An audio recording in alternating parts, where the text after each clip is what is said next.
Pernah tidak kamu terbangun tengah malam, suasananya sunyi sekali, lalu tiba-tiba mendengar suara napas anak kecil yang berat, bukan sekadar mendengkur, tapi seperti ada tarikan yang susah payah di dada mereka. Bunyi yang bikin hati orang tua manapun langsung mencelos. Wah, itu deskripsi yang sangat spesifik dan, jujur saja, agak mengerikan. Tapi aku tahu persis apa yang kamu maksud. Itu suara ketakutan. Betul, ketakutan. Dan seringkali kita menganggap itu cuma flu berat atau batuk biasa. Ah, masuk angin, kata orang dulu. Tapi hari ini, aku ingin kita bicara soal sesuatu yang sering bersembunyi di balik batuk biasa itu. Sesuatu yang sebenarnya bisa kita cegah, tapi seringkali jadi perdebatan di kalangan orang tua baru. Vaksin pneumonia. Perlu tidak sih sebenarnya? Atau ini cuma strategi industri farmasi biar kita belanja lebih banyak? Haha, langsung tembak ke poin sensitifnya ya. Strategi bisnis atau penyelamat nyawa. Ini dilema klasik. Tapi begini, sebelum kita masuk ke perlu atau tidaknya, kita harus sepakat dulu soal apa yang kita hadapi. Pneumonia itu bukan sekadar batuk pilek yang naik kelas. Nah, itu dia. Banyak yang berpikir, anakku kuat kok, makanya banyak mainnya lincah. Kalau kena batuk sedikit, ya imunitas alaminya bakal bekerja. Kenapa kita harus memasukkan benda asing, vaksin ke tubuh mungil yang sehat itu? Imajinasikan begini, paru-paru anak itu seperti spons yang sangat lembut dan kering. Tugasnya menyerap udara, oksigen, untuk menghidupi seluruh tubuh.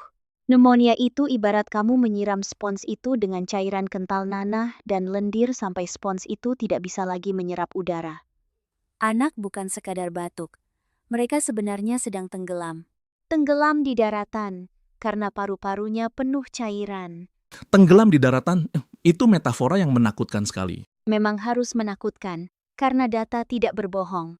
Pneumonia itu pembunuh nomor 1 pada balita di seluruh dunia. Lebih banyak dari malaria, campak, dan AIDS digabungkan. Jadi ketika kamu bertanya, perlu tidak? Jawabannya bukan soal pilihan gaya hidup. Ini soal matematika bertahan hidup. Oke, data itu valid. Tapi, mari kita mainkan peran sebagai advokat setan sebentar. Bukankah tubuh manusia itu ajaib? Maksudku, sistem imun kita dirancang selama ribuan tahun evolusi untuk melawan bakteri.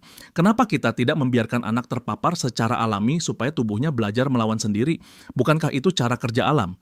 Pertanyaan filosofis yang bagus. Memang, alam itu guru yang hebat, tapi alam juga guru yang kejam. Belajar secara alami dalam konteks infeksi bakteri Streptococcus pneumoniae. Penyebab utama pneumonia artinya kamu membiarkan tubuh anak bertarung tangan kosong melawan musuh bersenjata lengkap. Risikonya, kerusakan permanen atau kematian.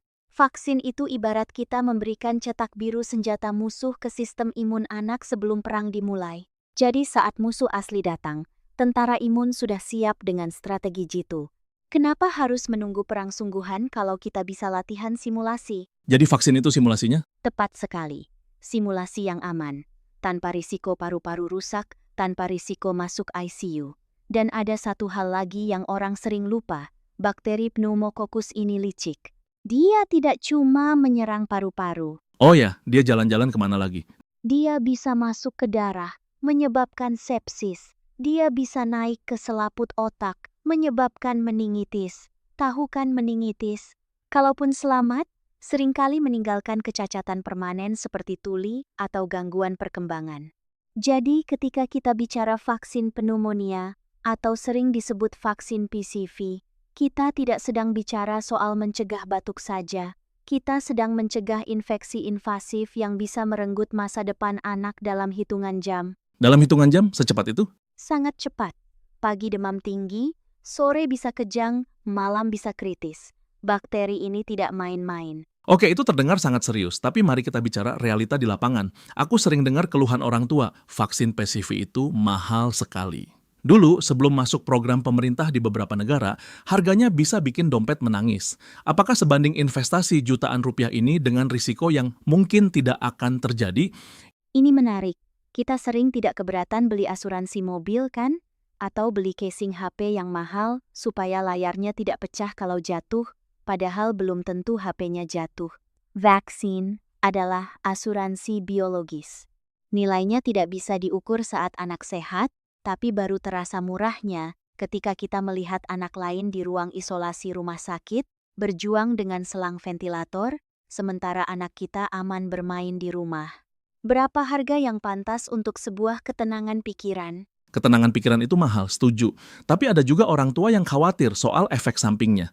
Habis divaksin anakku malah demam, rewel, bengkak di paha. Itu kan bikin orang tua jadi ragu, seolah-olah kita malah menyakiti anak yang tadinya sehat. Itu reaksi yang sangat manusiawi. Tidak ada orang tua yang tega melihat anaknya menangis disuntik atau badannya panas.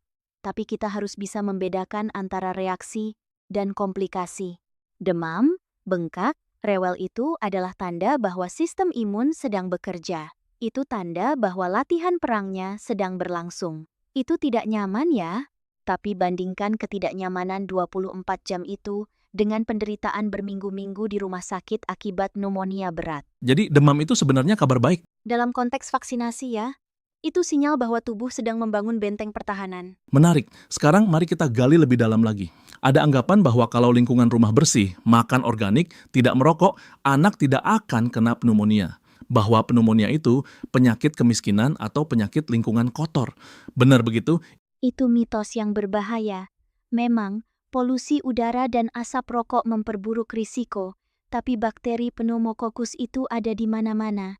Dia bisa nongkrong di hidung dan tenggorokan orang dewasa yang sehat tanpa menyebabkan gejala apapun.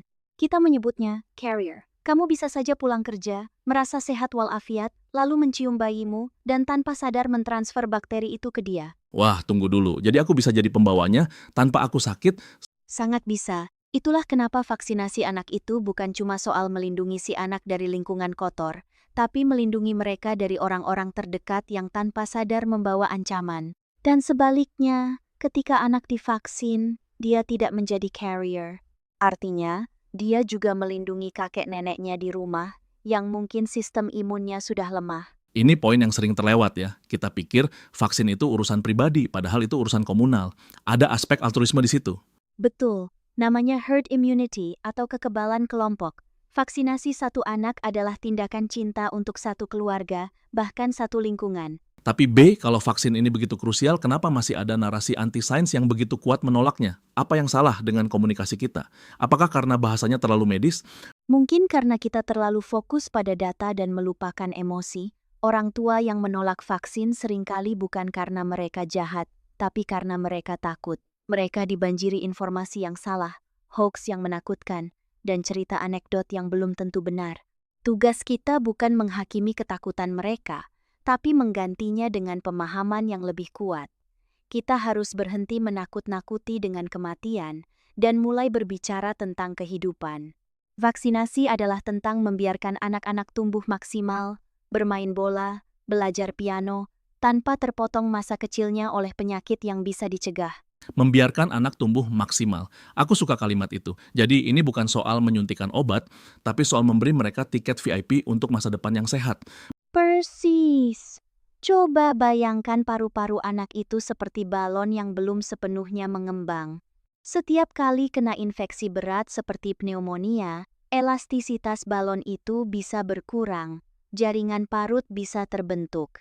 Efeknya mungkin tidak terlihat sekarang, tapi bisa berpengaruh saat dia dewasa nanti. Kapasitas olahraganya, ketahanannya, vaksinasi PCV itu menjaga balon itu tetap sempurna. Rasanya seperti kita sedang membicarakan investasi jangka panjang yang paling underrated ya. Bukan saham, bukan properti, tapi alveolus paru-paru. Hahaha, betul sekali. Investasi pada alveolus tidak ada yang lebih berharga dari napas yang lega kan? Benar. Kalau dipikir-pikir, napas adalah hal pertama yang kita lakukan saat lahir dan hal terakhir yang kita lakukan saat pergi. Menjaganya tetap lancar harusnya jadi prioritas nomor 1. Dan teknologi medis sudah memberikan kita kuncinya. Kunci itu ada di vaksinasi. Menolaknya sama saja membuang kunci pintu darurat saat kita tahu gedung bisa terbakar kapan saja. Jadi untuk para orang tua yang sedang mendengarkan ini, yang mungkin masih ragu atau sedang menimang-nimang jadwal imunisasi anaknya, apa pesan terakhirmu? Kalau mereka harus membawa pulang satu hal saja dari obrolan kita hari ini, apa itu? Jangan berjudi dengan nyawa anak. Pneumonia itu musuh yang sunyi, cepat, dan tidak pandang bulu. Dia tidak peduli kamu kaya atau miskin, rumahmu bersih atau kotor. Vaksinasi adalah satu-satunya perisai yang terbukti bisa menahan serangan itu. Sakit saat disuntik itu cuma sesaat, tangisan bayimu saat divaksin itu cuma sebentar. Tapi itu adalah tangisan kehidupan. Jangan sampai tangisan itu berubah menjadi kesunyian karena kita terlambat mengambil keputusan. Tangisan kehidupan itu dalam sekali. Kadang keputusan terbaik yang bisa kita ambil sebagai orang tua memang bukan yang paling nyaman, tapi yang paling aman. Setuju, menjadi orang tua itu kan seni memilih rasa sakit mana yang mau kita hadapi, rasa sakit melihat anak disuntik, atau rasa sakit melihat mereka berjuang bernapas. Aku rasa jawabannya jelas. Jelas sekali. Terima kasih B sudah membuka mata kita lebar-lebar hari ini. Bukan cuma soal medis, tapi soal tanggung jawab kita sebagai pelindung generasi selanjutnya. Sama-sama A, semoga semakin banyak paru-paru mungil yang terlindungi. Dan bagi Anda yang mendengarkan, coba cek lagi buku kesehatan anak Anda. Apakah perisai mereka sudah lengkap? Karena masa depan mereka dimulai dari satu tarikan napas yang sehat hari ini. Sampai jumpa di episode berikutnya, tetap kritis dan tetap sehat.